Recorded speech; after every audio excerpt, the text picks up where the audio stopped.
Hello friends, this video talks about Kumbh Mela, some myths and reality. Before we proceed for the video, I would request you to subscribe to our channel, like and share the video with your friends. So let's begin. So Kumbh Mela, what is it? What we will cover in this video is some of these points. The first one is what is it? What are the legends behind the Kumbh Mela, the historical legends? What is the astronomy behind Kumbh Mela? What are the planetary alignments which result in the Kumbh Mela taking place at a particular location? What are the cultural and spiritual significance and important days? Why are they important during the Kumbh Mela period? Then we'll look at some of the myths associated with Kumbh Mela, considering that the current Kumbh Mela is going on and there are a lot of videos and a lot of things on Kumbh Mela. Some of them are myths and some of them are social media innovations. So let us look at some of the myths and try to break them. And then what is the calendar saying for Kumbh Mela for this Kumbh and also for future Kumbh Melas. So let's begin. Okay, let's look at the legend behind the Kumbh Mela. The key legend behind Kumbh Mela has been the Samudra Manthan.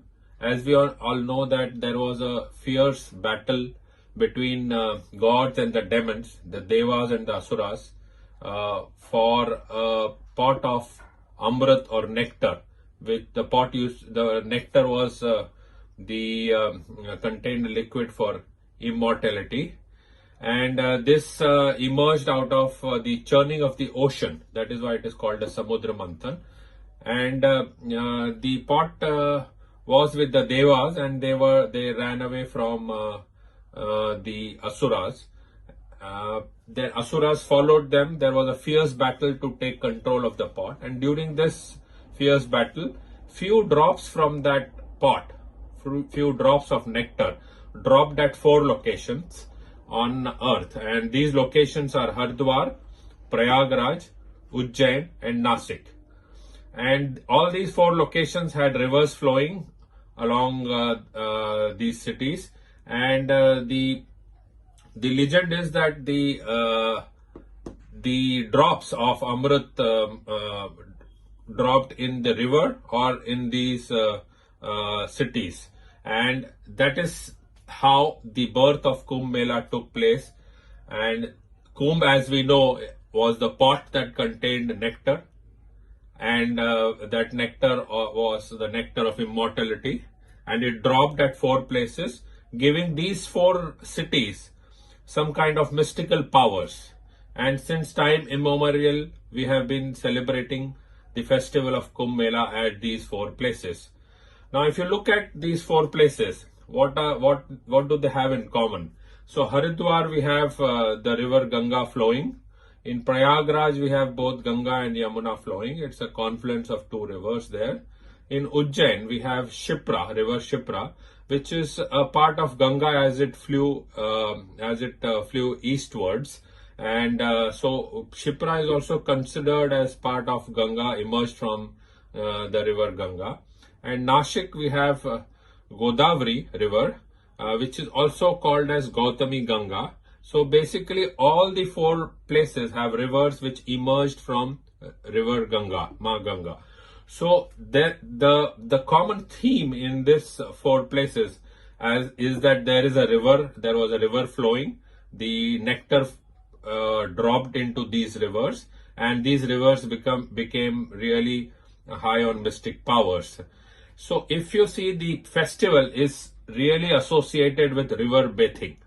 So river bathing becomes an important part of this festival. And there are important days during the period when Kumbh Mela is there in each of the cities, when river bathing becomes even more important or even more mystic.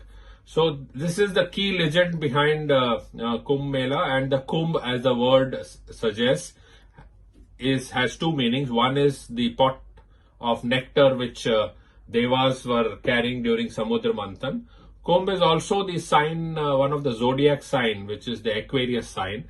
And if you see, the symbol of Aquarius sign is a man carrying the pot with the water flowing behind him, and therefore that sign is also called as Kumbh sign, and it actually signifies both the pot of nectar during Samudra Manthan, which is the Kumbh, and also the zodiac sign Kumbh or Aquarius. So let's look at the next topic on Kumbh Mela myths and reality.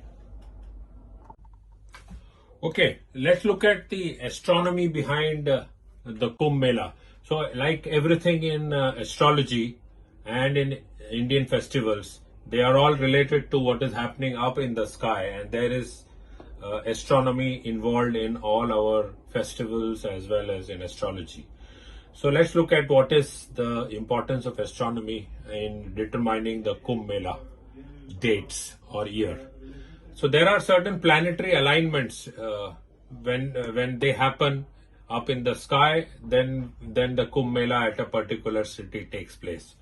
So what are the alignments or astronomy behind this Kumbh Mela? So one is that this determination of the year is dependent on Vikram Samvat calendar, which is our Hindu calendar. For example, right now we are into 2081 Vikram Samvat. So this uses a Vikram Samvat calendar. The timing is decided by the positioning of Jupiter, Sun and Moon in the sky. So I repeat, the positioning of Jupiter, Sun and Moon in the sky. So we have about 9 planets in our solar system, and of course 3 other outer planets like Neptune, Uranus and Pluto, which we really don't consider in Vedic astrology. But out of the 9 planets, we choose the 3 most important planets, Jupiter, Sun and Moon. Sun and Moon are the luminaries of our solar system. So let's look at why is it determined by these 3 planets only. So Sun is the king of the planet. The entire solar system is dependent on them. All the planets revolve around Sun, and therefore Sun becomes extremely important for our solar system. And Sun in astrology it represents soul of an individual. So Sun becomes the most important planet here. Moon is another key luminary in our solar system.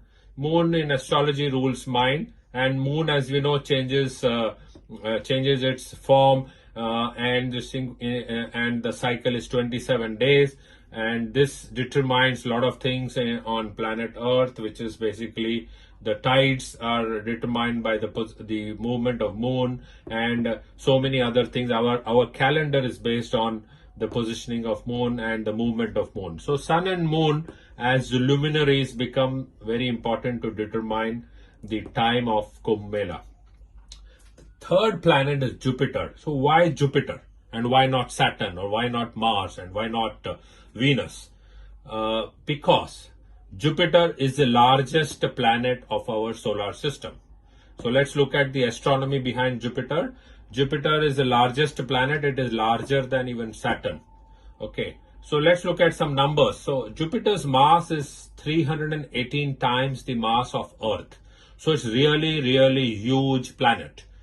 Just to give a comparison, Saturn's mass is only 95 times the mass of Earth.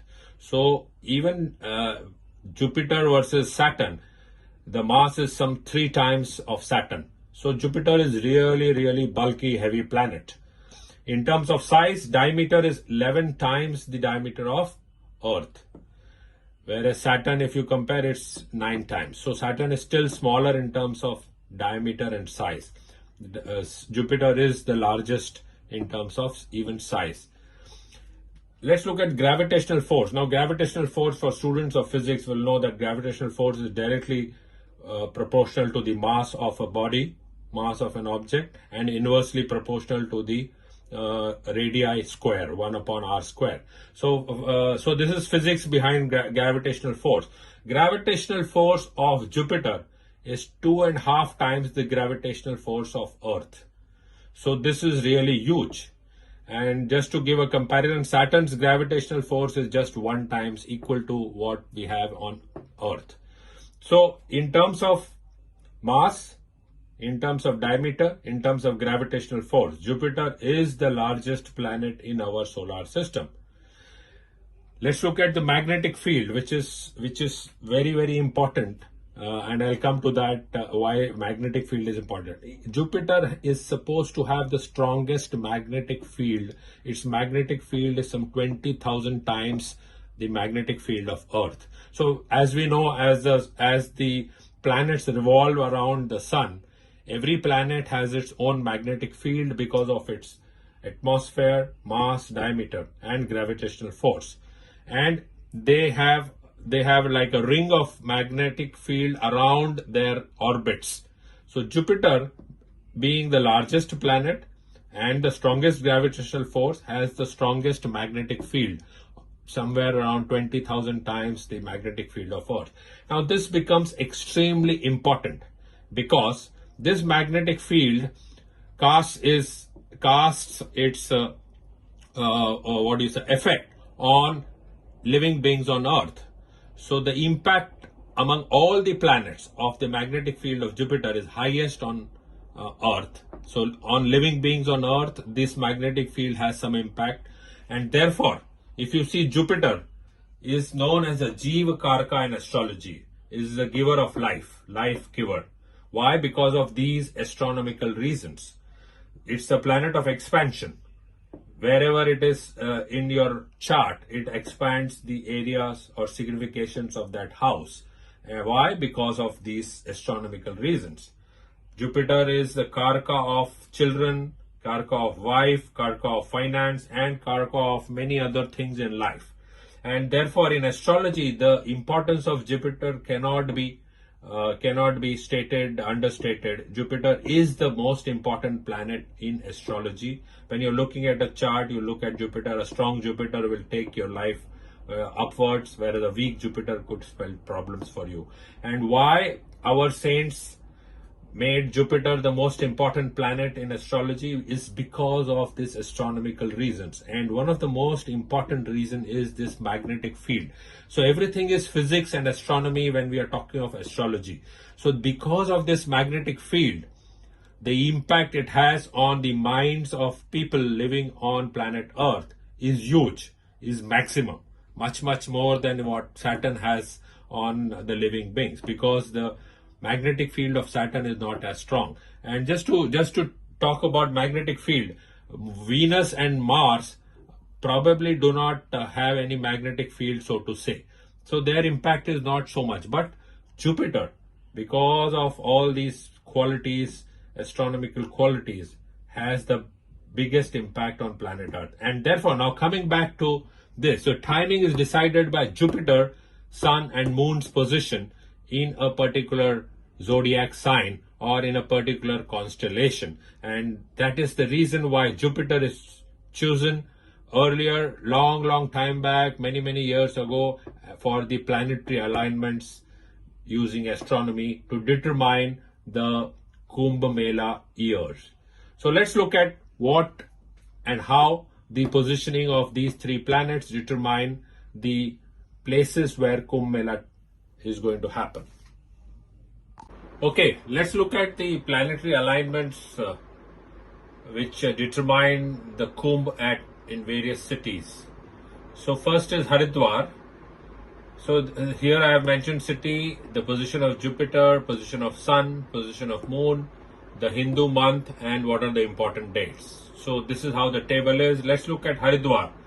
So for Haridwar, Jupiter has to be in Aquarius, Sun has to be in Aries, and Moon in Sagittarius, and then we get the Kumbh Mela in Haridwar. This happens once in 12 years. The months are Hindu months are Vasant and Chaitra. So somewhere around either January or April. So this is the combination which will arrive in these months, and then we have a Kumbh in Haridwar. Some of the important dates during this period is Mahashivratri, then we have Chaitra Amavasya, and then we have Mesh Sakranti, which happens in April when Sun moves into Aries. So this is the combination of Jupiter, Sun and Moon in these months of Vasant and Chaitra when we have a Kumbh in Haridwar. For Kumbh in Prayagraj, Jupiter has to be in Taurus or Aries, Sun has to be in Capricorn and Moon in Cancer or Capricorn. The month is Magh, which is around January or February, and the important dates are Makar Sakranti, Magh Amavasya and Basant Panchami. So right now when the Kumbh Mela is on, we have Jupiter in Taurus, Sun move to Capricorn on Makar Sakranti day, Jan 14th. So the Kumbh Mela started on Jan 14th. That time the moon's position was in Cancer. It could either be in Capricorn also, and the month is Magh. So we saw that the Makar Sakranti was the first important date. Then we had Magh Amavasya, which unfortunately resulted in some stampede, January 29th, and then Basant Panchami, which happened on February 2nd. So these are the important dates, and this is the planetary combination when the Kumbh in Prayagraj takes place. For Kumbh in Ujjain, the planet Jupiter has to be in Leo, Sun has to be in Aries and Moon in Libra. This happens in the month of Vaisakh or Grishma, and the months are April or May. Some of the important dates are Vaisakh Purnima, Vaisakh Amavasya and Akshaya Triti.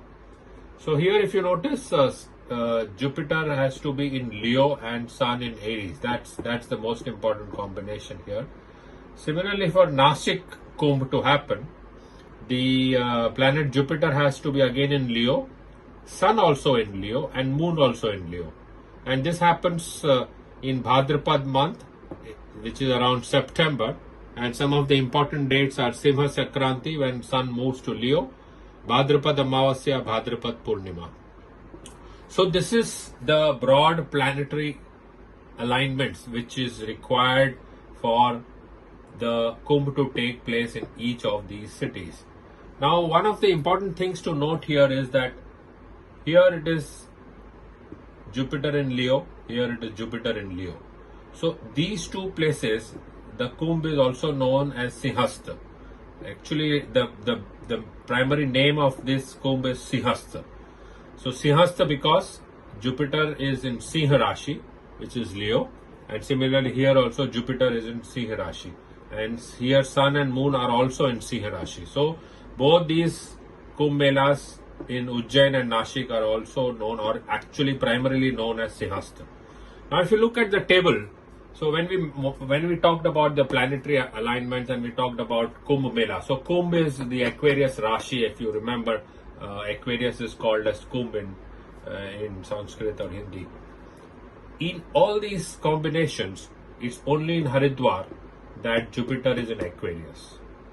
So this is the most important combination, and the original name of Kumbh arrives from the Kumbh Mela in Haridwar.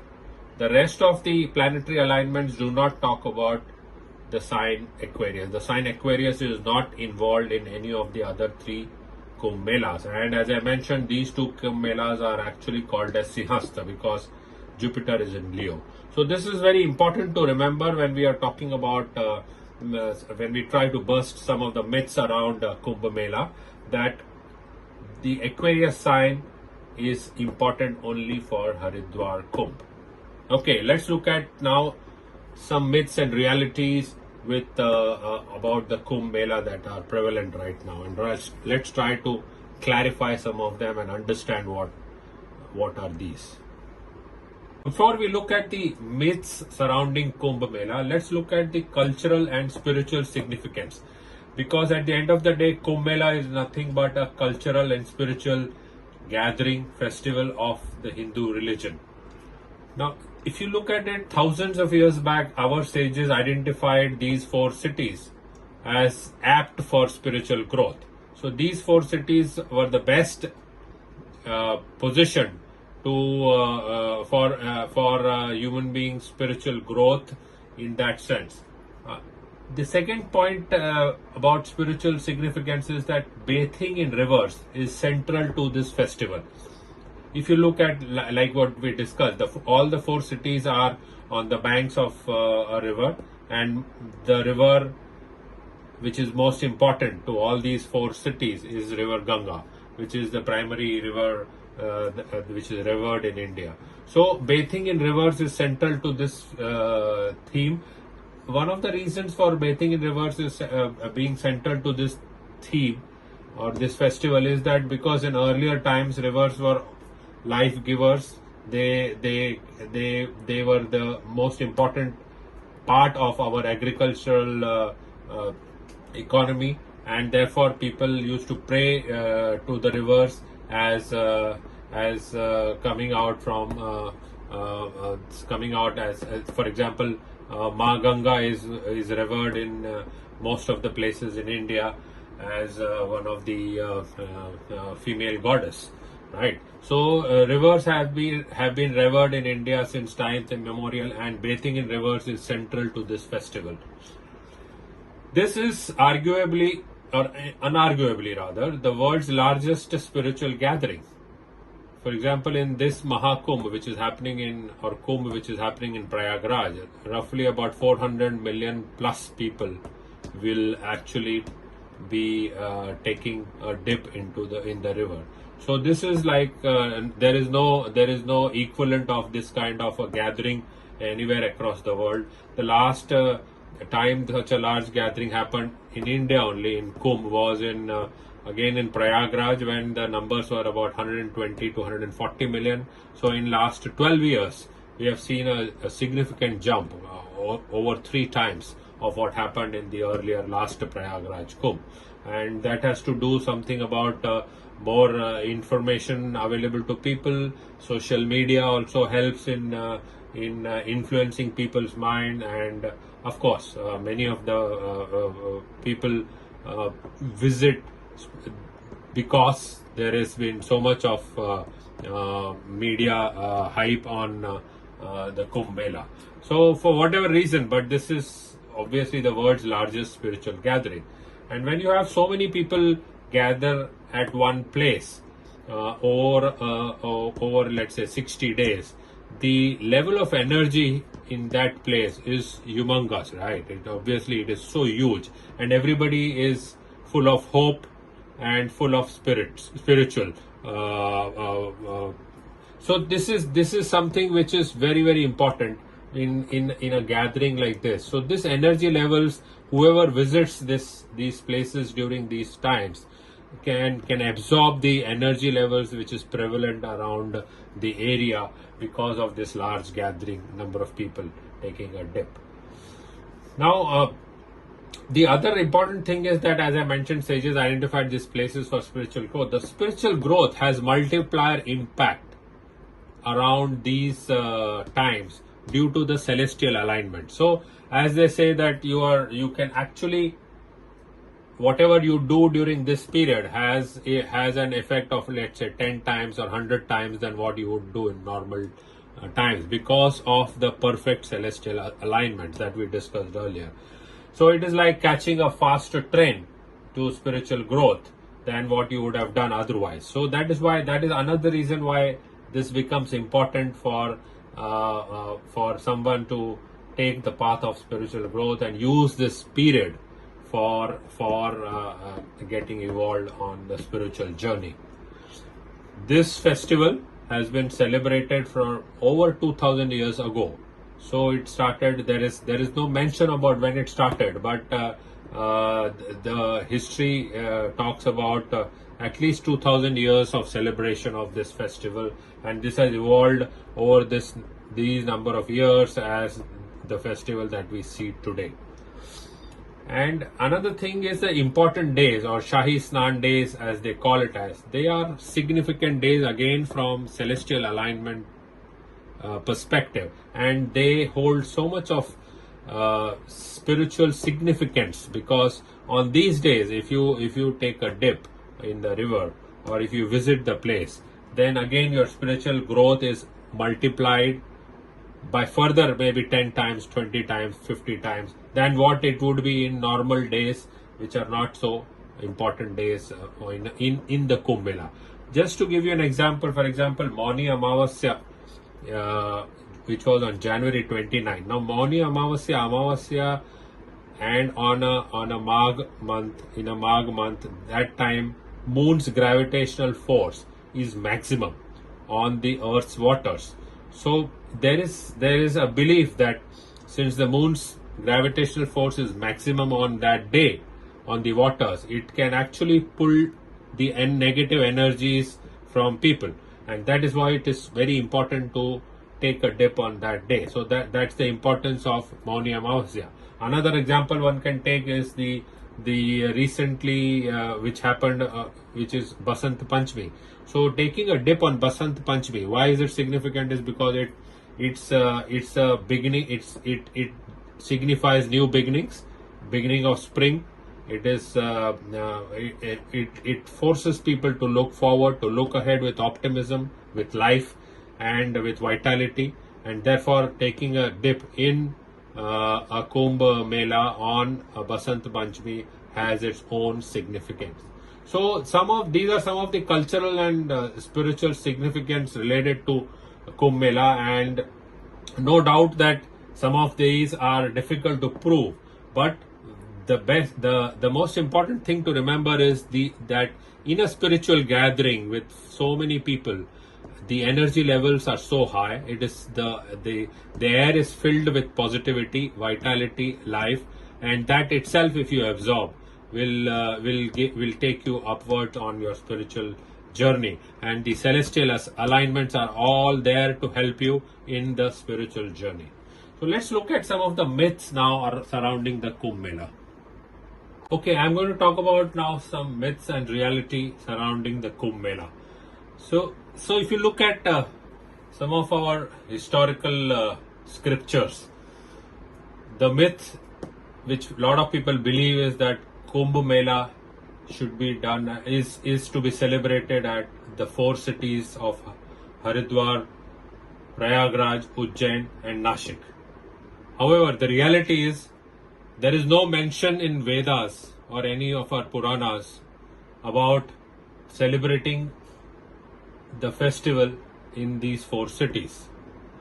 What is mentioned is only the Kumbh, which is the pot of nectar, which we discussed earlier in the legend, and the Kumbh is mentioned as a pot, and therefore the celebration is about the nectar, and there has been no mention about a festival in any of our Vedas.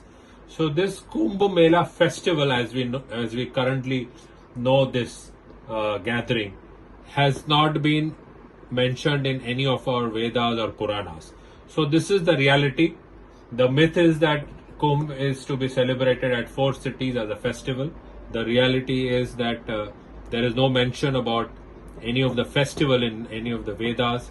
It's only the pot of nectar which has been mentioned as Kumbh. The second myth is now about Mahakumbh, which is what is currently seen, that this is a Mahakumbh and it happens once in 144 years. Again, there has been no mention about something called as Mahakumbh in any of our scriptures. However, what people have done is they have linked to the 12-year Jupiter cycle. So as we know, Jupiter moves in a zodiac sign for about a year, and it takes about approximately 12 years to complete that cycle of the entire zodiac. So if you take 12 years and then the positioning of Jupiter and the positioning of Sun, then you get the period of 12 by 12, which is 144 year, which is why people are calling it as Mahakumbh, and this will be like 144 years. It will take another 144 years for the same celestial alignment to occur, but that's not the case. These celestial alignments will continue every 12 years, and we will get a Kumbh. So there is no mention of Mahakumbh. The word itself is coined in recent times, I would say. Now there is another phenomena which is Ardh Kumbh. So as we know, the Kumbh Mela comes every 12 years to a particular city, approximately 12 years gap. And now we have been celebrating Ardh Kumbh, which is that every 6 years there is some celestial alignment which people have discovered, and they have started celebrating Ardh Kumbh.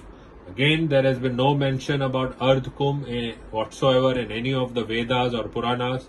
This seems to be a modern day phenomenon. For example, the Ardh Kumbh, last Ardh Kumbh was celebrated in Prayagraj in 2019.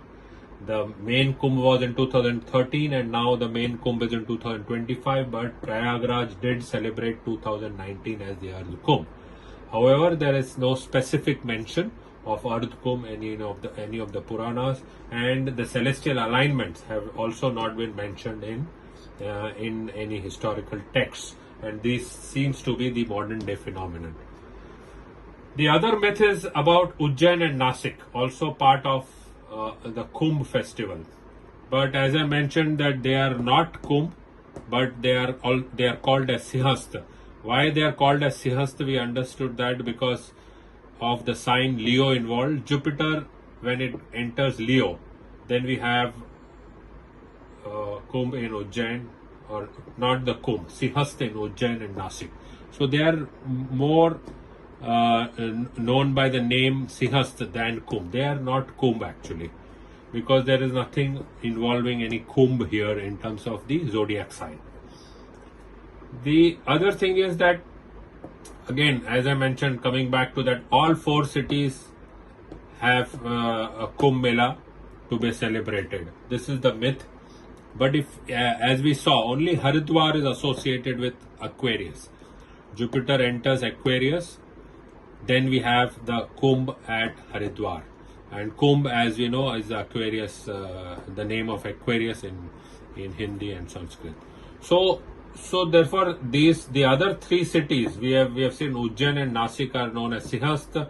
Haridwar is the only one where you can associate the Kumbh Mela name or festival, and there is a religious significance, historical significance about Haridwar, is that this associates with the Aquarius sign, and this was the first original Kumbh Mela festival on the banks of river Ganga, which our saints mentioned that this is probably a good time for spiritual upliftment, and also to take a dip in river Ganga during the time when the Aquarius season is on, which is that Jupiter is in Aquarius.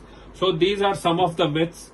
Well, it is very difficult to break the myth, but I just thought we should present the reality, what it is, so that people remember that it is some of them are modern day phenomenon, some of them are not even mentioned in our old scriptures, but as we go along, probably people will forget that there is no mention of Ardh Kumbh, for example, and maybe 50 years hence Ardh Kumbh will become equally big as Kumbh, because that would be probable. But the religious significance of Ardh Kumbh is not as much as a Kumbh or a Sihast is, right?